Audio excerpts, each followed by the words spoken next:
Baseball isn't just numbers, numbers, numbers. This game is not being played on computers. You don't do that with a bunch of statistical gimmicks. You don't put a team together with a computer. We're talking weighted runs created plus, expected WOBA, his sweet spot rate, defensive runs above average, average exit velocity, barrel rate, xFIP, BABIP, SIERA. We are above replacement radio. And welcome to Above Replacement Radio. We're talking baseball kind of whenever. I'm your host, Chris Giant. Over there on the other side of the screen is Daniel Curran. How you doing, Daniel? Chris, I'm doing very well today. Today is Sunday, June 16th. We are reaching the halfway point in the MLB season, which is like kind of terrifying, to be honest. But, baseball has continued this week. There's a lot of interesting developments in the league standings, especially in the National League. The trade deadline is a little over a month and a half away. It's on July 30th. So today we're going to talk about what direction some teams might be pointed come July 30th. Yeah, for sure. For sure. It's always interesting to kind of gauge it out. And obviously a lot can change here in the next month and a half to, transform certain teams maybe we thought would sell into buyers or certain teams we thought would buy into sellers. But, at this point, there's a lot to speculate. So we will kind of get into, where we think teams are and where we think teams should do, especially if the trade deadline were now. Because I believe, back in the day, I believe the trade deadline was like June 15th. So it would be crunch time. June 15th? Yeah. I'm pretty sure, yeah. Hell yeah, And it would be, crunch time at this point, or maybe past due. But that's definitely a thing that happened. A team, no, I'm not even joking. Wait, when? Back in the day, trade deadline, MLB trade deadline. Are we talking like 15? Early 1900s or like SBNation.com. June 15 was once MLB's trading deadline. That's crazy. I may have remember this because that was probably when like Tom Seaver got traded. Oh, right. Like this. It may be hard to wrap your mind around this, but if you weren't around then, but before 1986, that's like way more recent than I thought. Before 1986, Major League Baseball's non-waiver trading deadline was June 15, i.e., it would have been today rather than July 31. Yeah, rather than July 31. Why did they move it away from July it every single year, no matter what day of the year it fell on? Like July 31st was the trade deadline. I think it's on a Wednesday this year. So like why July 30th? Why does it need to be a Tuesday over a Wednesday? Everyone's playing that day anyway.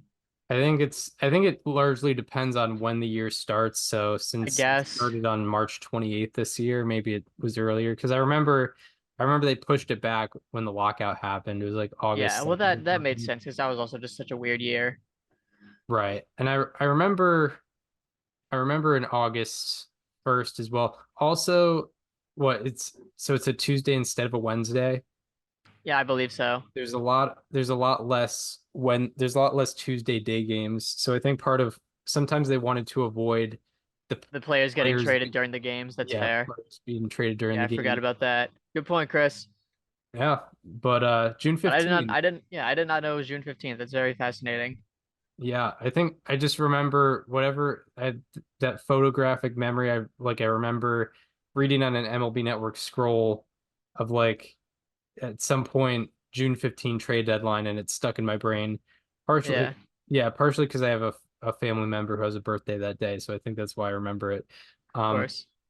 But anyway, a team that is certainly going to be buying, even though they're struggling a little bit, is the Atlanta Braves. But as we mentioned, they have been maybe not struggling, but middling for a couple months ish and not really performing like the Braves we've come to know over the last 3 years, 6 years, or definitely the last 3 years for sure in terms of, dominance in the regular season at least.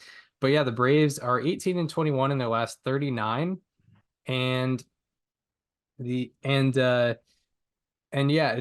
They've encountered some offensive struggles, which is unlike them. What have you been thinking about the Atlanta Braves?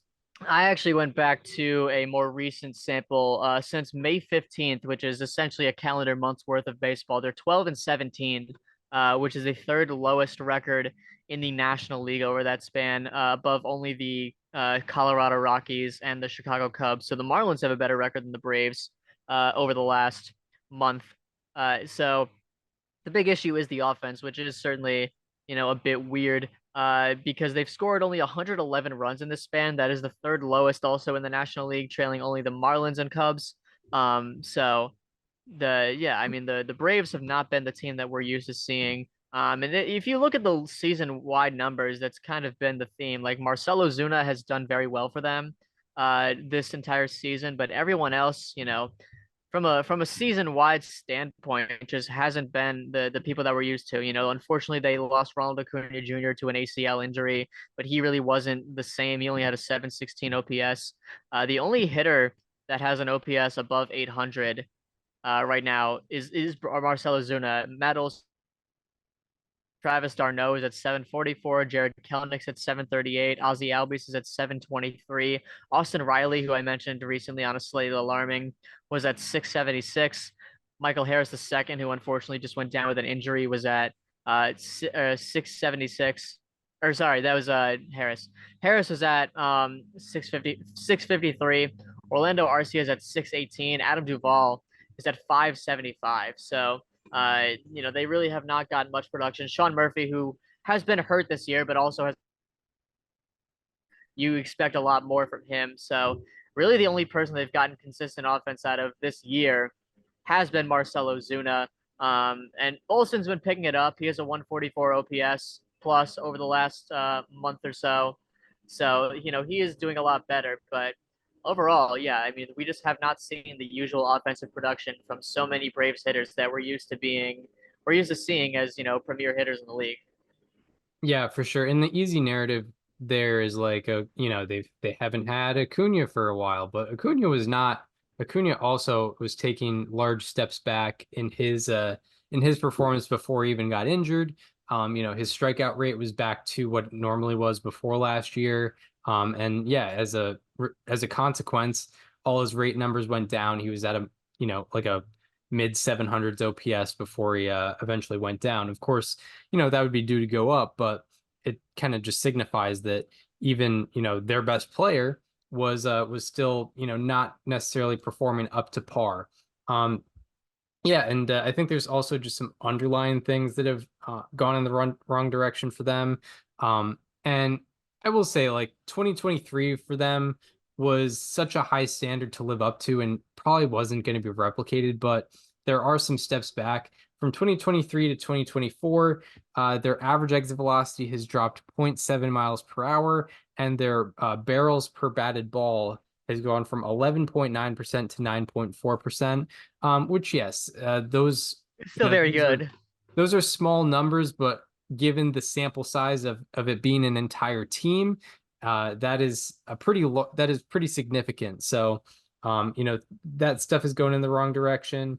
And I'm sure if you isolated those numbers to the last month, it would be even more different. So, I guess part of it is just, last year was sort of an unrealistic way to look at this lineup, and they were due to come down, but still, yeah, there's some players due to go back up for sure.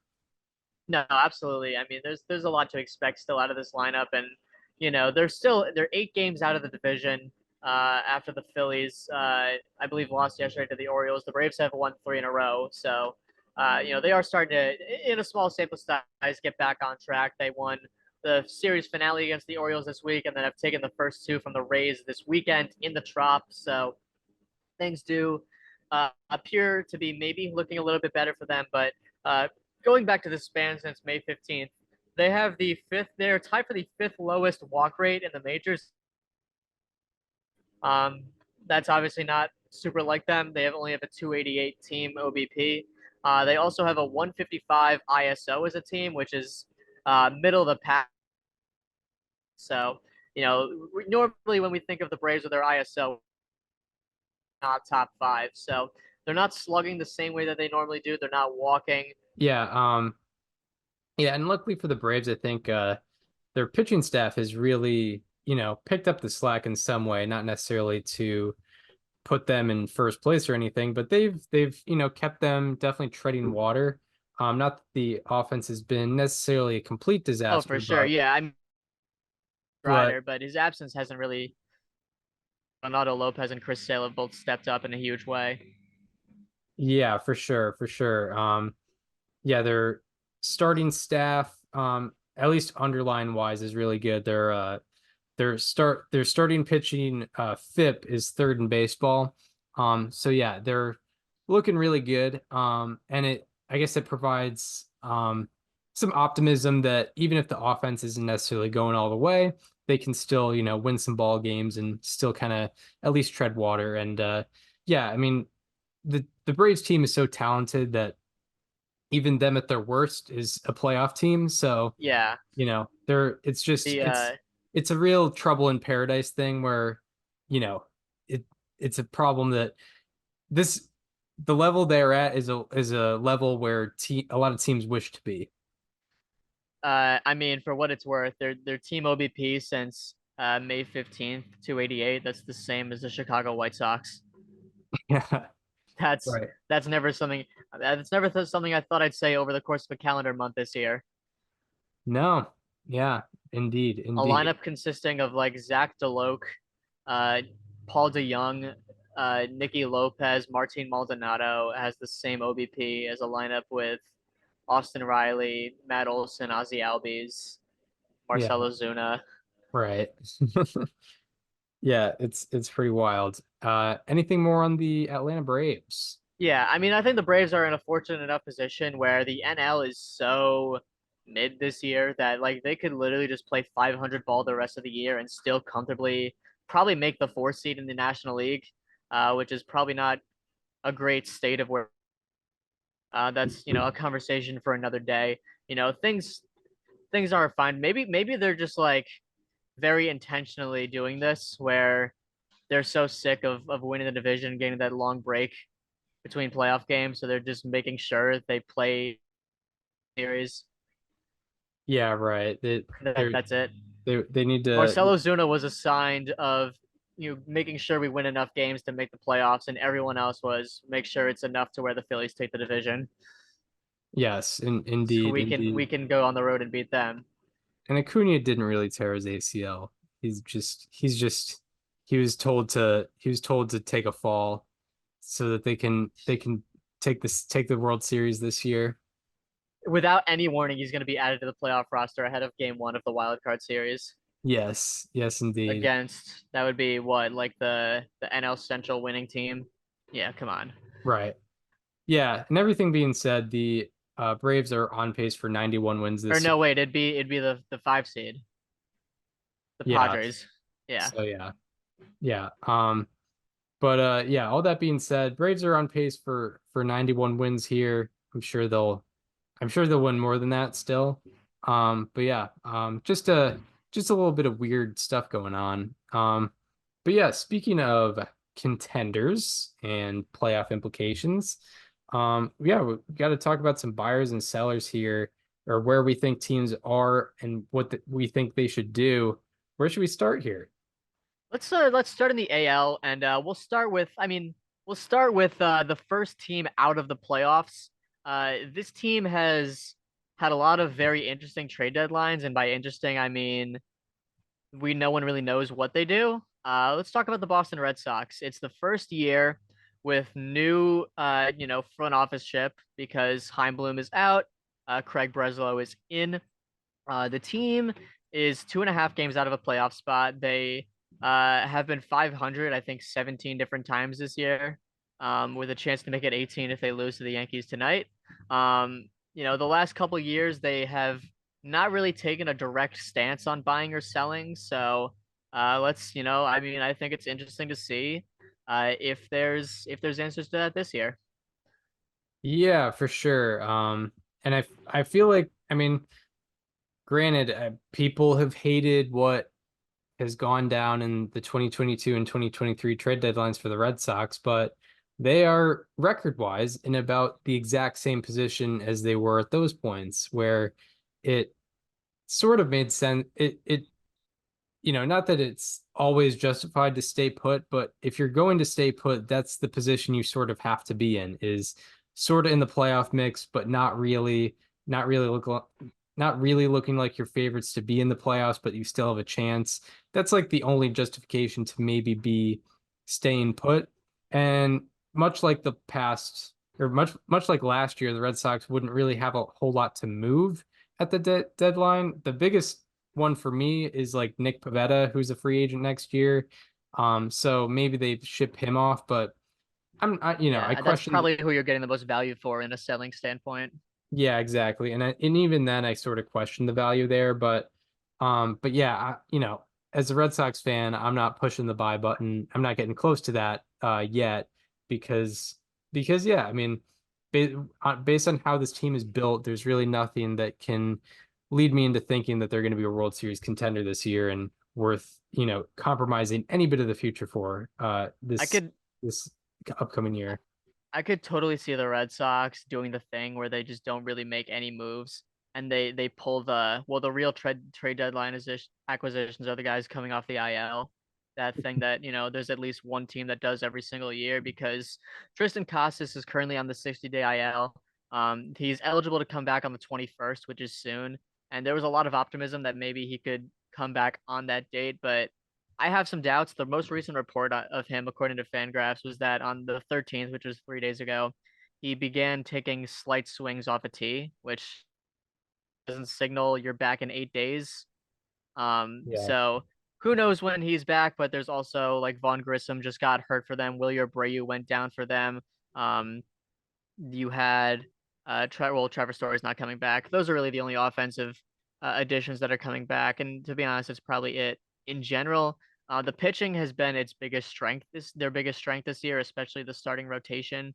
Um, and the offense has been weirdly inconsistent. So if they're gonna buy, it's probably gonna be someone on offense, but I just don't really know who it's going to be because if you look at this lineup at full health, it's Jaron Duran who's been excellent this year, Tyler O'Neill in the outfield, Rafael Devers at third, maybe Yoshida somewhere. You put Connor Wong behind the plate, some mix of Emmanuel Valdez um and Vaughn Grissom at second, and then you also have Ceddanne Rafaela who could play short, who would kick out David Hamilton, who has been playing well lately, but that gives you an outfield of like O'Neill, Duran, Wilyer Abreu. So like at full health, one could make the case that this lineup is capable of making it to the 6th seed. So I don't really know. It's so hard to say. I think selling might be a bit more wise just on a few small pieces, on a few rentals. Maybe a guy like Tyler O'Neill, who has struggled lately. And also the lineup is deep enough to where you can get rid of him and still have some guys. That does get rid of your best right-handed power bat, which is something that the team probably does need. But it does give you that. Maybe Kenley Jansen goes because he's a free agent at the end of the year. You mentioned Pavetta, but that's really it. Yeah, the method of buying that I could sort of get behind with the Red Sox would be maybe similar to what the Marlins did last year, where they get two controllable hitters. I know Bell, Mhm. I think is a free agent after this year, but Jake Berger, when they acquired him, Yeah, uh, or when the Marlins acquired him, I think had, 4.5 years of control left. Like if they get a quality bat that and has, that four and a trade half, they traded Jake Eder in that trade. yeah. Like But that was a great trade for them. yeah, so if if the Red Sox, get a bat, 3.5 years, 4.5 years of control left, I get that, but they should not be seeking out rentals. They're not at a point in their franchise where they can afford to seek out rentals and compromise their future for guys who are going to play for them for 2 months. So I'm sure um a lot of organizations are in that position, but especially with the Red Sox who have their farm system has been celebrated by at least uh, certain websites like Fangraphs and Baseball America. You're kind of saving up, got to keep stock and got to play the long game here, because that's kind of the way the organization's been going for a little bit here. Yeah, absolutely. Should we move on to the Detroit Tigers? Yeah, sure. Yeah, I think the Tigers should be buyers. I'll be honest, and not necessarily like win now type buyers, but maybe yeah, if they can get some controllable guys, I think a starting pitcher could be very useful for this team. Kenta Maeda has just really not worked as an acquisition this year. It is getting a lot of innings, but he's not pitching very effectively for a team that wants to win. Because this team does have a lot of controllable starting pitching, right? Identified himself as a true ace in Major League Baseball. Reese Olson has looked good this year. Casey Mize has, come back from his injury and is slowly but surely starting to look a little bit better. Jack Flaherty, I know they signed to a short-term deal, um, but he's been excellent for them. So if they can get another start, controllable pitcher, that gives them a pretty complete pitching staff as a whole because the bullpen is also very solid. They have a couple, options down in AAA as well. Uh, and then there's also offense, which is I think primarily what needs to be addressed, especially like infielders. Right. But the Tigers, I think they're much of how they perform in the next month and a half is going to determine what they do at the deadline here. Mhm. Because yeah, if they kind of stay at this route, I think they got to look themselves in the mirror and be like, how seriously are we going to pursue the Jack Flaherty free agency or the Jack Flaherty re-signing? Because, Mhm. if they don't really have much of a plan to re-sign him and they're, let's say fast forward 6 weeks from now, they're still 2 games below 500. I think it might be a wise move to try to get what they can out of Jack Flaherty. And, even still maybe try to, I know the odds would be worse, but still maybe, try to take the bait in free agency as well. But yeah, I mean, if he is put on the market, he could be the most valuable player on the market if Garrett Crochet's not out there or Luis Roberts not out there, or at least most valuable pitcher on the market. So Mhm. yeah, I mean he would be a really solid rental who's been fantastic this year. And I think the Tigers could get a decent amount out of that. However, yeah, if they get on a roll, then there's no necessary need to sell. They could potentially buy, but I think if they kind of stay at where they're at, um, given the AL playoff picture right now, and given the fact that there's not really much of a rush with the Tigers right now. They have a young core. They have a lot of players with a lot of control left. There's not necessarily a rush to get things going because there's not a lot of players with a lot of, or not a lot of players who are coming up on free agency. Their window is kind of going to be open for a little bit longer. I think that I don't think they would have to necessarily go all in, at the deadline if Yeah, I they are think kind of at this spot 6 weeks from now. I think the lack of development from Spencer Torkelson this year has really changed the trajectory of what this team was hoping for this season because they're 2 games under 500. They've been kind of hovering 500 throughout the year, and they are 4 games out of a playoff spot right now. If you had Torkelson performing even just the way he was last year, that's probably like an extra 1 or 2 wins at this point, and you're in a much better spot where you feel like buying could be an option. And maybe I don't even want to close the door on them buying because Detroit's a city that has not, they are tied for the longest playoff drought in baseball right now. I think just getting to the playoffs and showing some kind of vision for the future would mean a lot for fans this year. And not only that, but like the pitching has been very strong this year and that's never a guarantee, right? Like Tarek Skubal has had his injury history in the past, so has Casey Mize. Like you have all these guys, Jack Flaherty has been performing terrific. Like you have all of these pitchers that are doing very well right now. And I think a lot of Tigers fans would feel good going into a playoff series with a Skubal, Flaherty, and then like maybe Olson playoff rotation. And it's not a guarantee that you'll ever have that again. So like maybe this is a year to go out, try to make it into a playoff spot, and kind of win over some faith from the city. Yeah, yeah, I definitely, I could see that angle for sure, especially given, their odds in a short series is definitely better than a lot of these teams we're talking about, given, Mhm. who they have going out on the mound. But, I think I, I think, it just depends on what general manage or how much faith general management has in the future of the team. Because, if they feel like they can really compete in, say, 2025, 2026, maybe they're not going to go all in now and maybe wait to do that until later on. Yeah, and it's gonna be an interesting team to watch because they still have a very new front ownership group, kind of like what I mentioned with the Red Sox. Scott Harris, I believe, is in his second full season with the Tigers. So we've never really seen him in a position like this before where there's kind of a make or break situation on what to do with the season. So I think there's a lot of possibilities. I don't know what's really because I mean I mentioned their biggest need is probably relievers. Riley Green is probably their best problem. He might be like the best position player in their organization right now. He's 23 years old and performing very well. He had 2 home runs yesterday. Matt Vierling has looked very strong this year.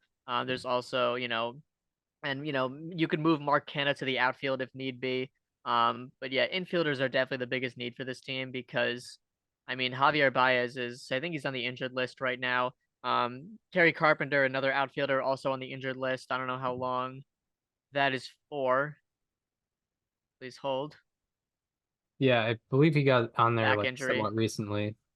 Okay, back injury, 10-day. So that that's theoretically enough to be back enough for the playoffs. But yeah, I mean, this team needs some infielders. And I mean, that's probably the biggest. If they're going to buy, that's probably priority number one. Who is out there? Yeah, I don't know. I don't really know. I don't really know who's out there. I looked at the free agents for next year, and there isn't too much position player wise, at least of the non-contenders. But I'm sure there's guys with maybe year and a half, 2.5 years of control left that these teams could acquire. Yeah. But yeah, anything more on the Tigers? No, I think that's all I have on Detroit. Yeah, what do we have next in the on the On carousel the here? standings, the Toronto Blue Jays. There's been a lot of rumblings about what this team could do. The biggest, I mean, of the three teams we've talked about, if this team were to sell, it's definitely the most intriguing seller because you have Vladimir Guerrero Jr., you have Bo Bichette, you have maybe they even go out and look towards shipping guys like Gosman, maybe Barrios. Kikuchi would be a for sure one because he's a free agent at the end of the year. Chris Bassett, who's been really solid over the last month. Um, this I might look towards selling, to be honest. This is a group that just has done nothing but underperform in their window going back to 2020. They've made it to the playoffs 3 times. They are 0-6 in playoff games. I've picked them to win the division twice. Many people have picked them to win the division. They've never done so. And maybe last year losing to the Twins was a moment where some in the Blue Jays organization looked themselves in the mirror and said, "We don't have much time left with this group. Are we really going to see it?" And they didn't really come to that realization because they kept John Schneider and they didn't really add anything. They added Justin Turner, another potential trade piece. But I might look towards selling if I'm the Blue Jays. Yeah, Blue Jays, as you mentioned, are very intriguing because yeah, the Guerrero and Bichette each have a year and a half of control left. Yusei Kikuchi is the easiest one where you could definitely make a good case that he's going to be able to go at the trade deadline because he's not really young. B, you know he's going to be a free agent at the end of the year, and C, his value is very high considering like where the Blue Jays picked him up as. He was not necessarily at this caliber when they picked him up, and he would be one of the best pitchers on the market if he was on the market. He's been very, very good, especially since probably like last July. He's been a really good pitcher. So I think he would bring a lot of value and he could get the Blue Jays a lot in return. And yeah, it's kind of weird with Bichette and Guerrero because part of the reason why the Blue Jays are underperforming so much this year is because those guys haven't really been, at the level they should be at. I think Guerrero's at a 768 OPS, Bichette's at a 629 OPS. But so, you wonder how that's going to affect the value that the Blue Jays get in return. However, I think teams still look at the potential there, especially with Bichette. Especially with Bichette knowing that he hasn't had this bad a year ever. He's always been at least pretty good, and always been, a top 10 fringe top 5 shortstop. So they probably would still, take the risk on him and be willing to ship off some guys for him. With Guerrero, it depends. It depends how you look at him, but yeah, I think with the Blue Jays, definitely Kikuchi should be, on the block unless they really, unless they start getting into that playoff race soon. But yeah, I don't think anyone should really be off limits with the Blue Jays.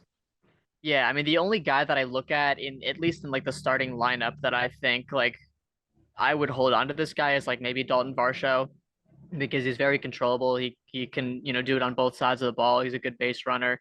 Um, so that, if anyone, that's maybe the guy that you hold on to.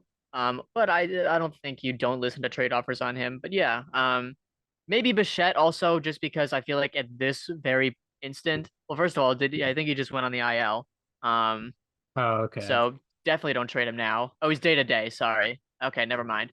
He's day to day right now, and his value has never been lower. I mean, he does have what 1 year of control left after this year. Maybe if anything, that's more of a trade that you look for throughout in the off season.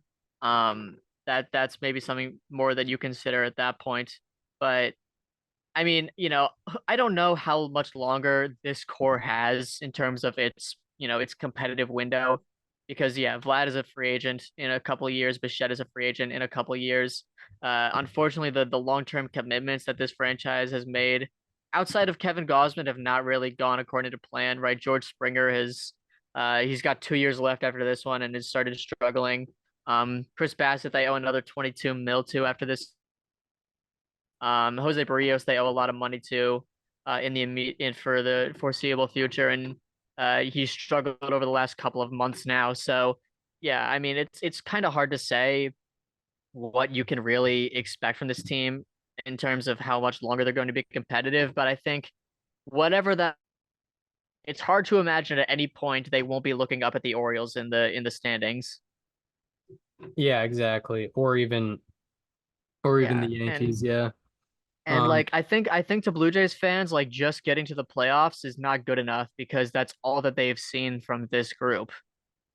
yeah, and it's not So like because the division's a wash. The division is over for them. They're 14 and a half games behind the Yankees. They are 12 and a half or 12 behind the Orioles. Like they're not winning the division. They're also certainly not getting the 4 seed. If they're getting to the playoffs, they're going to have to go on the road and beat either the Mariners or the Orioles slash Yankees, whoever loses the AL East. yeah, exactly. And if the Blue Jays make the playoffs, it's not the same narrative that we had in 2020 or even like maybe 2022 of like, oh, they got here, that they made their progress, but wait a couple years, they're gonna be going deep into the postseason, they're gonna maximize their potential here. It would, if they made it to the playoffs in 2024 and didn't do anything, it would be like, oh, it's another year, window continues to close, and things are just not, yeah, it just seems more and more, destitute that, Yeah, and if they make it to the playoffs and we see the same outcome again, it's going to be hard not to think that this trade deadline, if they bought or they didn't sell, was just a huge missed opportunity for them because you lose a couple guys that you could have gotten value from Kikuchi, maybe Justin Turner. Um, if there's a team out there that wants a third baseman or like a clubhouse leader type of guy. Yeah, I mean, I think I would embrace the sell if I'm the Blue Jays. right. Yeah, I would as well. Yeah, who might be the next team we're looking at? The defending World Series champion Texas Rangers Yeah, yeah, it's are the defending champs sellers. I'm gonna give you the answer. No, they're not. I don't really see any scenarios. yeah, especially, I mean, there's not many players here, or at least core players that are leaving soon or heading to free agency soon anyway. Yeah. And just given the direction that they've been going since, the start of 2022, it's hard to be like, oh, we're putting our foot on the brake pedal now. And they haven't been necessarily enough of a disaster to be like, oh, well, they have to sell. Yeah. When is Scherzer due back? Um, He is Probably expected to throw July. he is expected to throw 70 to 75 pitches in a rehab start with AAA Round Rock yesterday. So did he pitch yesterday? It sounds like he did. So maybe soon. Yeah. Well, I guess, that would be if there was if there was I a need don't to think I don't sell. know. Does that have value? Probably not. Probably not much, but I mean Like the when you take the name off, and that's the discussion we had with him last year. Like, when you cover up the name Max Scherzer, the Rangers acquired a 39-year-old pitcher that had a 4 ERA, not a great fit. right. I mean, yeah, I guess it would just depend how good he comes back. I mean, with the Rangers last year, he had a 3.20 ERA, 3.41 FIP. I know he wasn't necessarily a very dominant in the postseason, but he was coming off an injury. I think that potential is still there, and I think teams could bite. I mean, the Rangers gave up Luis Angel Acuna for Hmm. him last year and ate a lot of his contract. So you never quite know with a guy like that. Hmm. Yeah, we Um, just I mean, yeah, I can't see this team selling, but I also don't know what they really need to get right now because I mean, you look at the top of the lineup, like their middle infield is set. They have Adolis who is pretty much locked up where he is. They're probably keeping Nate Lowe at first. They're probably going to keep. I think they Langford in the outfield, let him develop as much as possible this year because they might not make the postseason this year, but at least give him as much time as possible. You also have Evan Carter, who I would while Josh Jung unfortunately has been injured for them this year, so they don't really need a third baseman, and for that matter, they don't really need an infielder in general. Maybe just like a DH or just another guy to put in that lineup for this year, like a rental piece. In terms of the rotation, they're probably hoping they get DeGrom back. They're probably hoping they get Scherzer back. Maybe they sell off like a Michael Lorenzen type, right, yeah, true. That right? Like that's the potentially. best I can think of for what they really Um, need to do. The Rangers are in a very weird spot where like what they need to do. But I also don't think that this is like a make or break trade deadline for them. yeah, no, I think John Gray might be a name that they ship off as well, although he does I would have say, what's control. his contract? He is there through 2025. Um, And so owed how much? well, I know his average annual value is 14 million. So Okay, so probably, well, was it a backloaded deal? Was it a okay, he's owed 13 million next year. yeah. Um, so yeah, They do have a lot of rentals that are up this year. Jose Leclerc, Kirby Yates. I mentioned Lorenzen, Jose Arena, who's been like all right for them this year. So maybe just a couple rental pieces that they ship out for lottery tickets, basically. yeah. If they do buy, they would have to show There up full is time. there's a vesting option on Nathan Evaldi after this year. What is it? Oh, becomes player option with 300 innings pitched from 2023 to 24. Where is he at right now in terms of that? I don't think he's gonna hit it. Hmm. He pitched 100. He pitched 144 innings last year. He's at 204 innings pitched. Can Nathan Evaldi get to 96 innings from now until the end of the season? I'm gonna say probably not. I would So if they agree. don't think that's gonna hit, Nathan Evaldi's out there as a rental. That's a piece they could sell off. And given his postseason track record, I bet there's a team that would love to take that on. Yeah, true. Yeah, for sure. So that could be an interesting scenario there. Because yeah, I mean, 96 innings pitched from now until the end of the regular season. I don't know. Does that vesting option include postseason innings? I would guess no. Which is probably stupid, but Yeah. even then, it becomes a player option for $20 million. which is like basically the qualifying offer, right? Yeah, for a guy So who so even if it does hit, it's still not even that crazy of a commitment. are you like convincing yourself into a Rangers sell here? Maybe. I mean, when you throw in Nathan Eovaldi in as a rental piece, if you don't think you're going to make the playoffs this year, I mean, why not? Yeah, and I will say the AL wild card looks far different than the NL wild card, just record wise or the standard. Oh, for Um, sure. looking at yeah, the as I pull it up here, yeah, the six seed is 38 and 32 in the AL, whereas in the NL they're 34 and 35, below 500. So Yeah. for the Rangers to make the playoffs, first of all, they have to jump, three teams or four teams, and Mhm. they also have to, play much better than they're playing right now. So yeah, I mean it's a Without possibility. Evan Carter, without Josh Jung, still without DeGrom and Scherzer for the most part. Right. Yeah, exactly. Yeah, it's an uphill battle for sure. Um, yeah, anything more on the Rangers? No, I think this is an interesting team. Yeah, I mean, maybe I would say and there's nothing crazy to sell. Nathan Eovaldi is a name, but in terms of actual control, there's probably not that much. So, yeah, did we want to talk about the Astros at all? Yeah, we could talk about the Astros, but there is another team in front of them, Okay, who would the Rays? the Rays. Yeah, Tampa Bay. They've been pretty disappointing this year. They have been, I think, sort of this question is, right? Um, what was that? I think we know what the answer to this question is, right? Yeah, right. They should probably be They're selling, right? they're selling. Yes, 100% they're selling.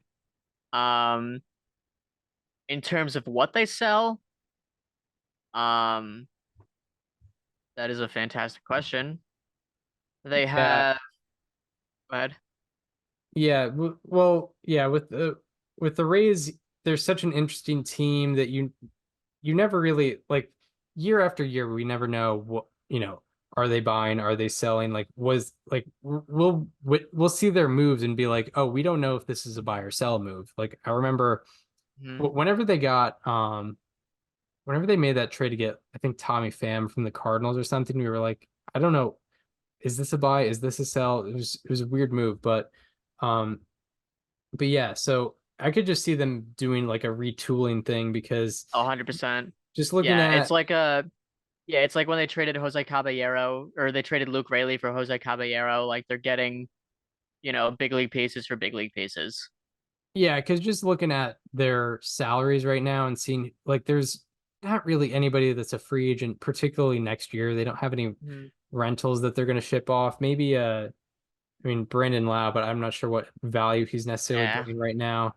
Eflin, they have I'm sure there are some teams that view him as like an upgrade at second base, but I yeah, mean, in terms of big value, I don't think you're bringing in a whole lot. right. And then, Eflin they have control of through 2025. Um, Aaron Savali they have control of through 2025. So yeah, Paredes they have long control of. All the guys they have in the injured list they have pretty long control of as well. Diaz, Yandy Diaz they have control of through 2025. So Mhm. it'll be definitely interesting to see what they do, but they shouldn't be trying to, go win now at all, that's for sure. Yeah, and I think the Rays are definitely looking more ahead to next year, and that's probably been a lot of what they've done for a while because like next year, you're probably hopeful that you'll see Shane McClanahan back on the mound. You're hopeful that maybe you'll see Jeffrey Springs back on the mound, Drew Rasmussen, and who knows what those guys look like post Tommy John, but that certainly gives them a much deeper lineup than what they have because they've already committed a lot of money to Zach Eflin. They're probably committed to seeing what Taj Bradley could become, Ryan Pepio, Zach Littell. Like, when they have these guys coming back, the Rays do have a pretty deep amount of rotation options. It's just a matter of how do these guys look post Tommy John? So yeah, I mean, I think this is very much a trade deadline where the Rays are thinking about 2025, if anything. Yeah, for sure, for sure. Especially based on the results of this year, I'm sure things could have gone better, but it makes sense that they sort of took a step back from last year, considering all the injuries they had. At some point it was going to catch up to them. The AI pitcher factory that they have was not going to keep up with all the injuries that they had. They just don't have that type of budget. So, Yeah. yeah, it was gonna run out eventually. Perhaps that's the issue they're running into a little bit. Maybe some guys had some career years last year that aren't having career years this year. Um, so, I would agree with you that the goal would be 2025 and beyond here. I also feel like a thing that people would just be throwing out there is like, yo, what if this is the year they trade it? Because they would be doing it at his lowest value. And I'm sure they've considered trading him before. I don't think now would be the time. Trading which player? Randy Arozarena. Oh yeah, no, it would be very tough. It would be very No. tough right now. Yeah, I don't think they can justify trade because I'm sure there have been conversations had with other teams about getting him with since like the end of the 2022 season maybe. They've never committed any sort of, they've never made any sort of financial commitment to him. He is, I believe, ARB2 next year, if I'm correct. So he has 2 years left of control. After this one, yeah, he does. So yeah, I don't see that. I mean, I'm sure that's like a thing that people will throw out there just because he's been with the team long enough to where it feels like they would have traded him by now. I don't see it though. Yeah, yeah. What's kind of crazy with the Rays also their Pythagorean win-loss is actually much worse than their I believe actual it. Well, win-loss. yeah, I believe it. They have a 91 OPS plus and 87 ERA plus. It's just, yeah, it's really looking. This team is not good. Yeah, it's rough, but I see the potential for bounce backs and also obvious the obvious reinforcements that are going to be coming off the IL hopefully next year with all those Hmm. pitchers. So yeah, I mean there's potential with the team, but it's probably not going to be seen this year. Hmm. Um, yeah, anything more on Tampa Bay? No, let's get to the team that everyone expected we would be talking about as potential buyers or sellers. Yeah, yeah. The Houston Astros. Um, yeah, I'm still waiting for them to have that crazy winning streak that, Yeah, propels them to the, yeah, yeah, I don't know. since the Astros are currently 6.5 games out of a playoff spot, and they'd have to jump a lot of teams to do so. Oh, 9 games out of the division, which is like not an impossible task. It's definitely a Herculean one at that, but there's by no means is it impossible. The Astros still find a way to win the division. So and the Rangers too. They're 7.5 out of the Mariners, who have been playing some really good ball lately. Um I want to see because like yeah, we have been waiting for the Astros to go on this run where it's like just kidding guys, we're back in it. May 11th was a day where they started a really or May 12th is a day where they started a really big win streak. Since then they're still only 18 and 14, which is not the run that we were looking at. Um they have no pitching. And it's very unfortunate because it's not that they just it's because they a lot of guys got hurt. Framber Valdez and Hunter Brown are pitching very well. Hunter Brown has looked a lot better in his last couple of starts. The ERA has gotten pretty far down. I want to say it's like a 3 something over the last like 7 starts for him. Valdez is still an option that you have. Verlander is probably just a guy you're stuck with for this year, and his ERA is still very good, but his FIP is very high. Those are really the only rotation options you have right now. Um, Here's my question, Chris. Do you think the Astros are like another 2 tough weeks away from going screw it? Alex Bregman is available. Um, yeah, I think for sure if they're let's say it's the All-Star break and they're 10 games below 500, and they've got 5, 6 teams to jump. Maybe they're, 8 games out of the wild card spot. I think it might actually be a smart thing to put him on the market because obviously, the Astros have had their extension talks with other players. They've extended other players. They haven't extended him. It doesn't seem like there have been strong efforts or strong talks, or at least what's been reported.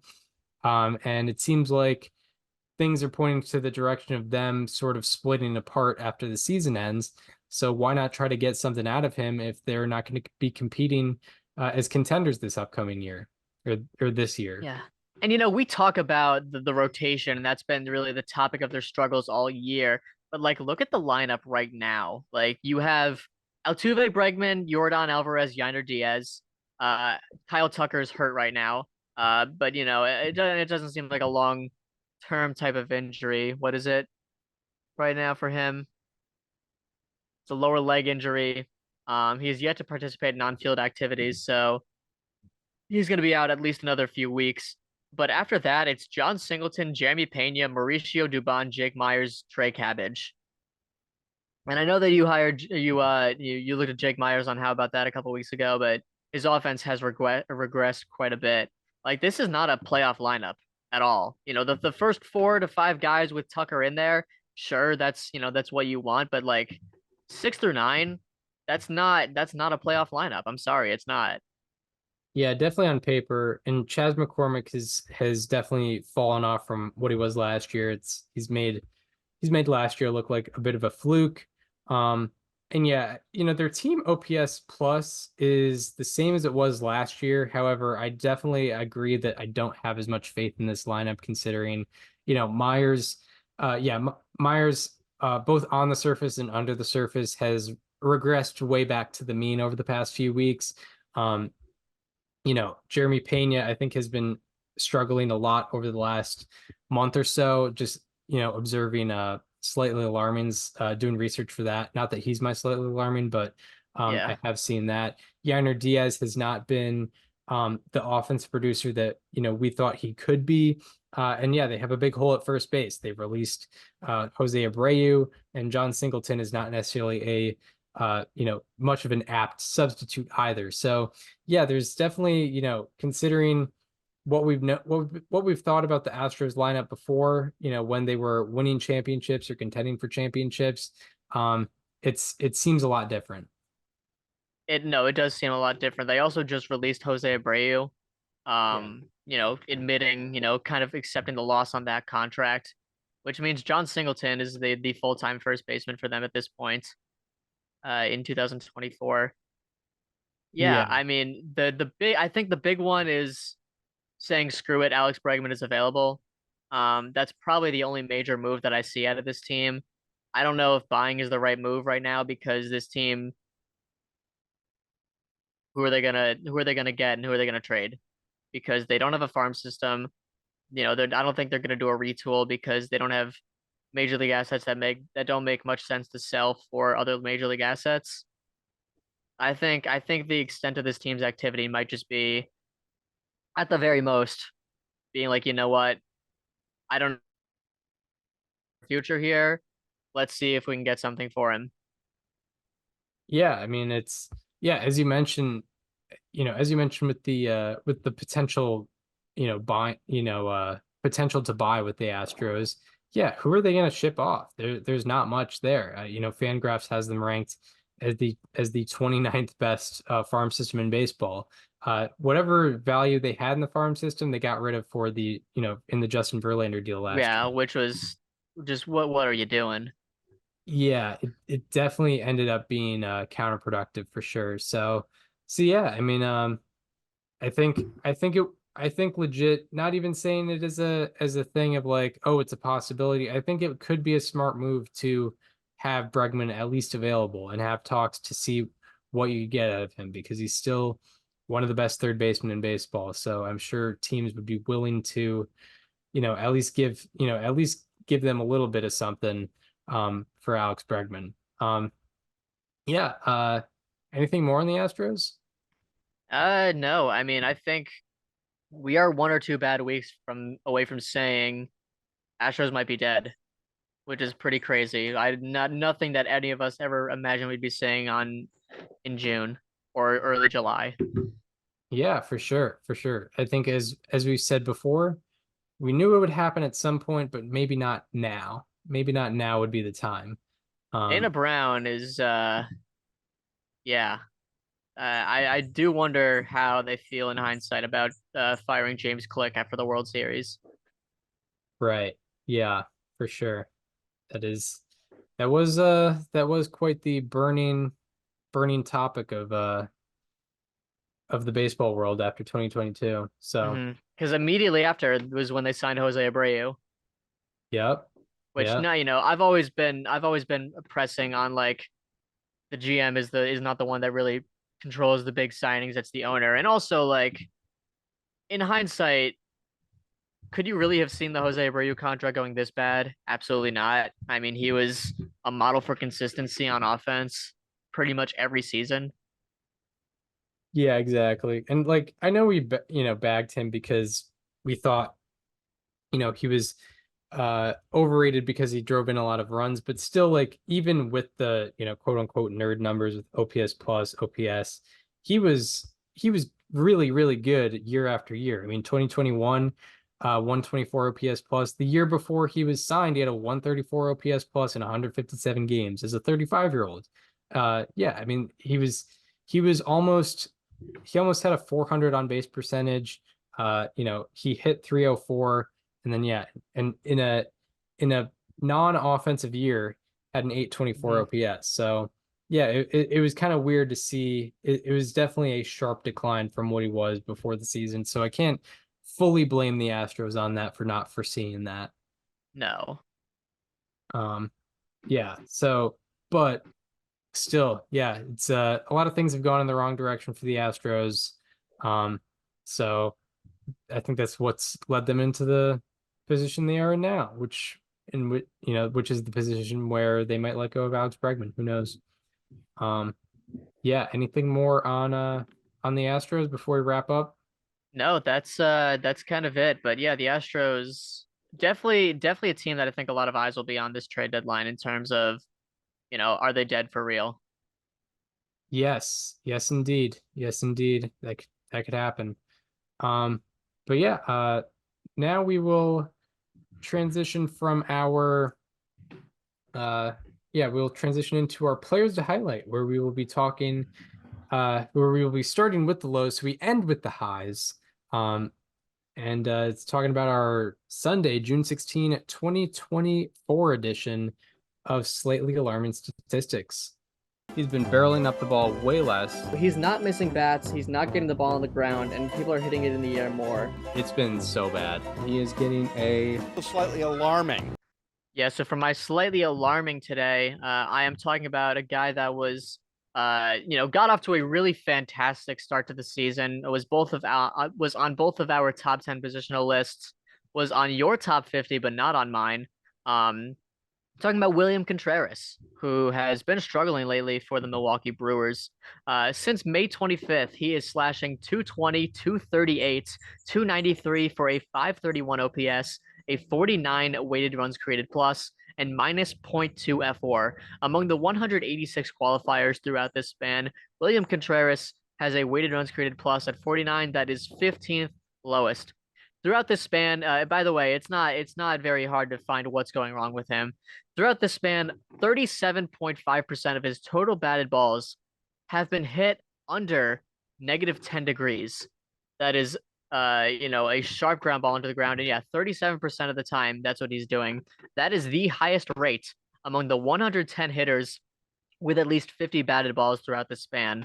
Overall, his ground ball rate is 64%, 64.1% to be exact. That is the second highest on that same list. And before this span, William Contreras had a 410 BABIP on ground balls. That was the third highest among the 132 hitters with at least 50 ground balls hit in that span. And in this span, he is BABIPing just 268 on ground balls. So he has had a lot less fortune, which is, kind of the thing that had concerned me with him in the past was he has a high ground ball rate. He's got a lot of success on it. Can we expect that to stay put? It hasn't in this span, and this is the result that we've seen. But it's more than just that. In this span, William Contreras has a 20.3% sweet spot rate, the lowest on that aforementioned list of 110. 110.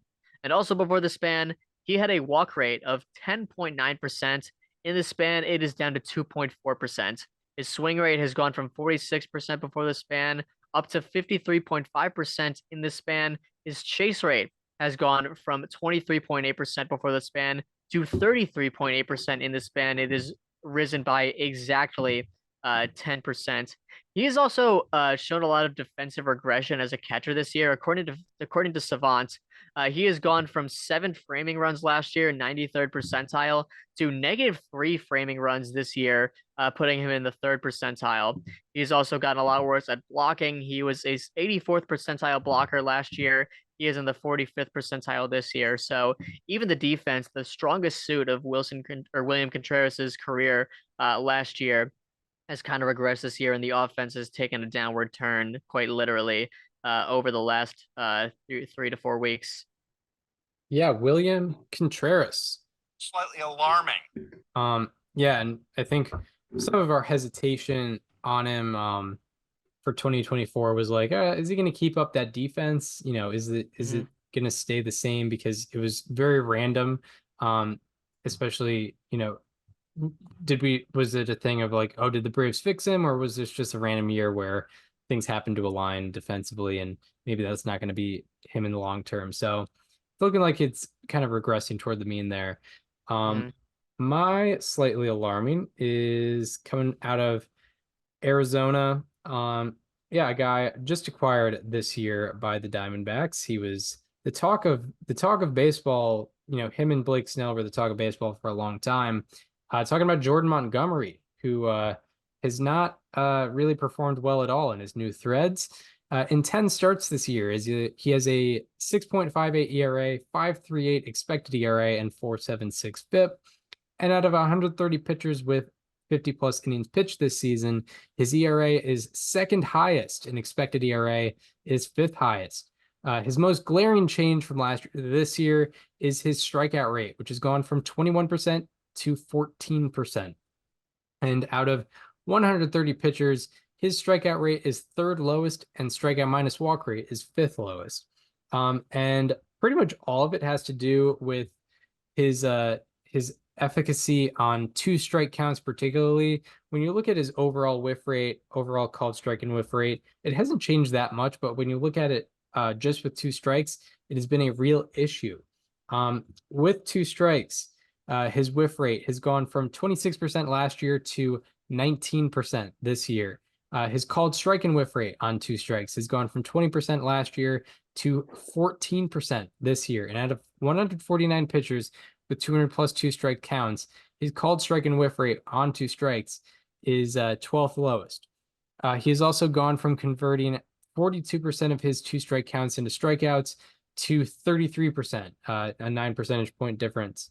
Also, hitters have gone from hitting 184 on his 2-strike counts against him to hitting 267 on 2-strike counts. They have also gone from slugging 270 to slugging 465 against him on 2-strike counts. And out of 149 pitchers with 200-plus 2-strike counts, Jordan Montgomery's average and slugging against him on those counts are both the highest. So, yeah, in sum, Jordan Montgomery is just not putting guys away.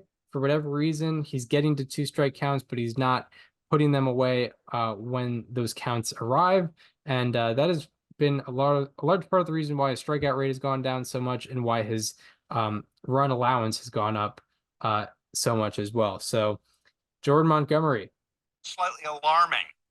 And now we go from the lows to the highs, where we will be talking players or subjects that have been outperforming their expectations with our Sunday, June 16, 2024 edition of How About That? He's striking out less, walking more, and he's also making better contact. Turning into a strikeout machine just out of nowhere. He's been excellent all around this year. And he is getting a... How about that? Yeah, so for my How About That today, I am talking about a guy that I've been rooting for the last couple of years now. He's had a very interesting run, going from a top prospect to a guy falling off a top 100 list, getting traded, acclimating himself to a new team. And he's been very effective this year. The Washington Nationals, a guy that is one of my favorite pitchers to watch when he is on, and he has been on this year. 5 innings pitched throughout 2024. He has a 3.24 ERA and a 2.92 FIP. His 10.92 strikeouts per nine ranks 6th among the 74 qualified starters, and his 1.9 fWAR ranks tied for 20th. So he's been a objectively top 20 starting pitcher among qualifiers this year. In 2024, his strikeout rate has risen by 3%. His walk rate has dropped by 2.5%. He has also dropped the average exit velocity from 89.9 miles per hour to 87.3 miles per hour, and he has dropped his barrels per batted ball against him from 12.1% to 7.0%. So, striking out a lot more guys, walking less guys, and giving up much softer contact. Mackenzie Gore has thrown four-seam fastballs 57.7% of the time since the start of the 2023 season, the 6th most among the 148 pitchers, with at least 2,500 total pitches thrown since 2023. So he is one of the most four-seam heavy pitchers in baseball. In 2023, that four-seamer averaged 95.0 miles per hour, and in 2024, it is up to 96.6 miles per hour. So he has gained 1.5 miles on his fastball this year, and that goes along with 7 feet of extension. So his 97.7% or 97.7 miles per hour perceived velocity against his fastball is the 5th highest among the 34 pitchers with at least 500 four-seam fastballs thrown. I believe the only pitchers above him are Tyler Glasnow, Jared Jones, Garrett Crochet, and there is one other. I don't remember who it was, but some strong names there. That are the only people that Mackenzie Gore trails in perceived fastball velocity because of his extension. As a result of this, the average exit velocity on his fastball has gone from 89.5 miles per hour to 87.6 per batted ball against it has gone from 13% to 5.4%. And the stuff that has really been getting him his results are his 2 breaking balls, his curveball, which he primarily throws to righties, his slider, which he primarily throws to lefties. Opponents have hit a combined 225 against those 2 pitches and slugged 306 with a whiff rate of 35.5%. His breaking ball run value is in the 84th percentile.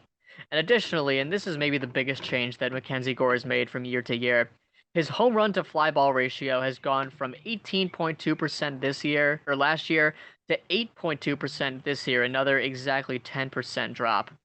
And in 2023, the barrel rate on fly balls against Mackenzie Gore was 32.7%, the 2nd highest among the 89 pitchers with at least 100 fly balls allowed.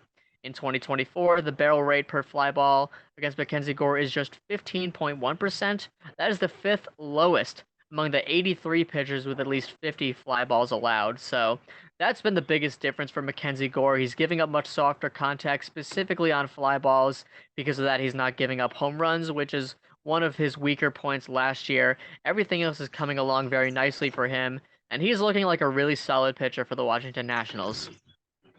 Yeah, Mackenzie Gore. How about that? Yeah, speaking of trade deadline stuff, he is bit part of one of the bigger ones of recent memory in that Juan Soto trade.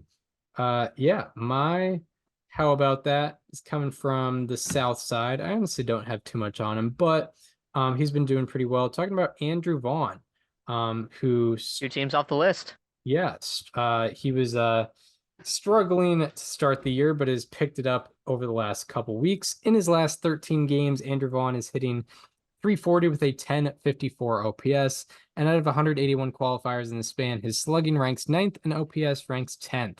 Out of 159 hitters with 200 plus pitches seen, his expected slugging ranks 11th. Part of this has to do with him making more contact. His strikeout rate has gone from 24% to 18%, and his whiff rate has gone from 24% before the span to 16% before in the span. Also, he is hitting the ball harder.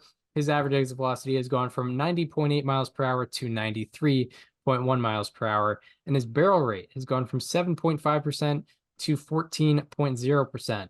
Part of that barrel rate increasing has to do with his fly ball rate increasing. His fly ball rate has gone from 29% before the span to 37% in the span. And probably the most glaring thing is the direction he's hitting those fly balls. Before the span, only 9.5% of his fly balls were pulled. And in the span, he's pulling 38% of his fly balls. That is obviously going to change his results on those fly balls tremendously. That is part of why he is slugging almost 700 in this span. So yeah, Andrew Vaughn pulling a lot more fly balls, but also just generally making more contact, hitting the ball harder, hitting more barrels. And that is why he is getting a... How about that? Yeah, so that shall do it for players to highlight. And yeah, oh wait. Oh God. Oh no. Oh no. Oh no. I totally blanked. It's okay. Yeah, well, next week I'll be on an assignment there. But yeah, Surprise, end of the show. surprise.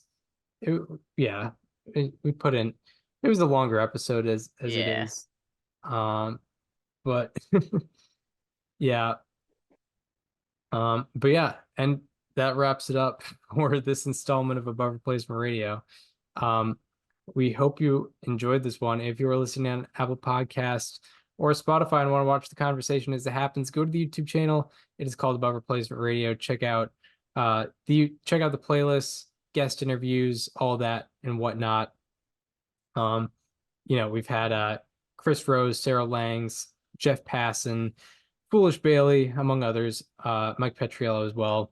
And also, follow us on social media. Follow me on Twitter at Chris_Gianta. Follow Daniel on both Twitter and Instagram at Daniel_Curran, and follow the show Instagram at Above Replacement Radio for all the show needs. And yeah, we hope you enjoyed this one, and we hope to see you next time where we will be talking all the happenings in Major League Baseball once again. See you then. This conversation is over.